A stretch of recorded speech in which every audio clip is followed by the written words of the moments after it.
আসসালামু আলাইকুম, কেমন আছেন আপনারা? আশা করি আপনারা সবাই ভালো আছেন। আমরা আল্লাহর রহমতে সবাই ভালো আছি। তো আজকে আমি বানাবো গুড় পিঠা। তো প্রথমে আমি বলি, এখানে আমি 1 কিলো আলু চাল নিয়েছি।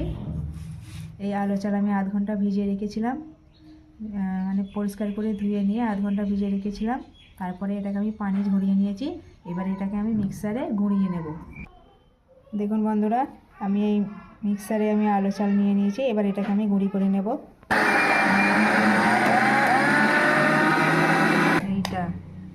দেখুন বন্ধুরা, এভাবে আমি গুঁড়ি করে নিয়েছি। এবার একটু দিয়ে দেবো, দিয়ে এবার চেলে নেব। এইভাবে বন্ধুরা চেলে নিতে হবে আটাগুলোকে।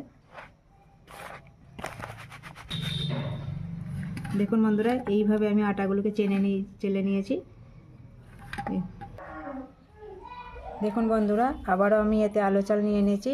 এই একইভাবে আবারও আমি আলু চাল গুঁড়িয়ে নেব। দেখুন বন্ধুরা, আমার আলু চালগুলো সব গুঁড়িয়ে নিয়েছি। এবার আমি গুড় পিঠাগুলো বানিয়ে নেব। গুড় পিঠা করে নেব।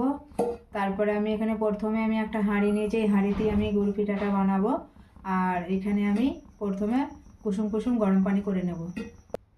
কুসুম কুসুম গরম পানিটা হয়ে গেছে, এবার নামিয়ে।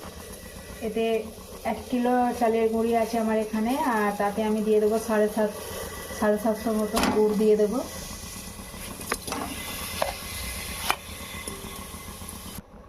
এবার এতে আমি দিয়ে দেবো মৌরি দিয়ে। এখানে আমি একটা কাঠের হাতা নিয়েছি, এই হাতা দিয়ে আমি এটাকে নাড়বো।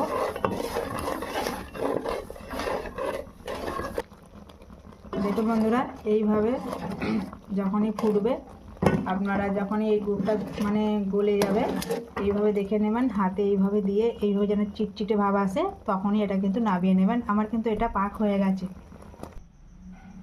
এবার আমি এতে হাফ বাটি ময়দা নিয়েছি, এতে দিয়ে দেব। এবার দিয়ে দেব চালের গুঁড়ি।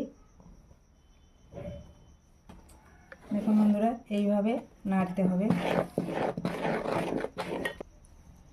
দেখুন বন্ধুরা, যে কুসুম পানিটা আমি করে রেখেছিলাম, সেটা এবার এতে দিয়ে দেব। দিয়ে আবারও আমি আস্তে আস্তে এইভাবে এটাকে নাড়তে থাকবো।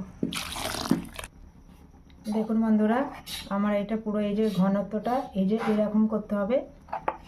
এই যে বেশি এটা খুব পাতলা করলে কিন্তু হবে না গো, এইভাবে। আর এটাকে আমি প্রায় আধ ঘন্টার ওপর মানে এটাকে আমি ভালো করে ফাটিয়ে নিয়েছি। এটা যত ফাটাবেন ততই কিন্তু এটা এই পিঠাটা গুড় পিঠাটা ভালো হবে। দেখুন বন্ধুরা, এখানে আমি লোহার কড়া নিয়েছি। এই লোহার কড়ায় মানে এই গুড় পিঠাগুলো আমি করব। আর আমার এখানে তেল গরম হয়ে গেছে, এবার আমি দিয়ে দেব। আমি এখানে কাপের মাপে দিয়ে দিয়েছি, মানে পুরোটা নয়, হাফ কাপ।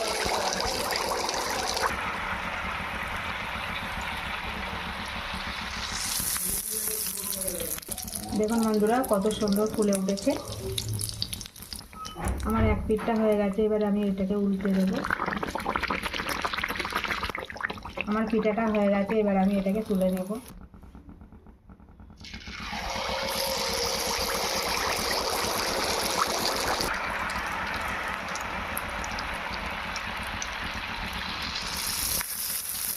দেখুন বন্ধুরা, কত সুন্দর ফুলছে।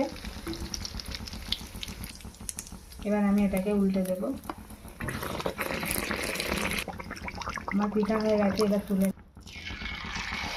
আবার আমি একটা পিঠা দিয়ে দেবো।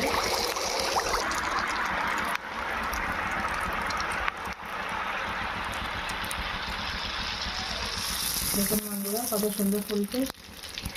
প্রত্যেকটা পিঠা এইভাবে ফুলবে।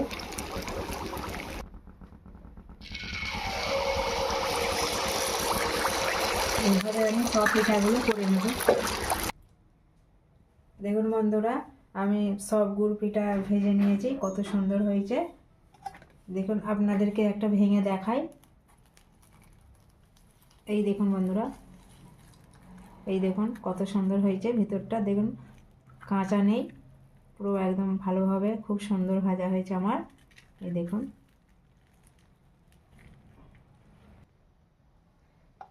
আমার এই গুড় পিঠার রেসিপি আপনাদের কেমন লাগলো অবশ্যই লাইক কমেন্ট শেয়ার করবেন। আমার চ্যানেলটিকে সাবস্ক্রাইব করবেন, পাশে থাকা বেল আইকনটিতে প্রেস করবেন। আপনারা সুস্থ থাকবেন, ভালো থাকবেন। আল্লাহ হাফেজ।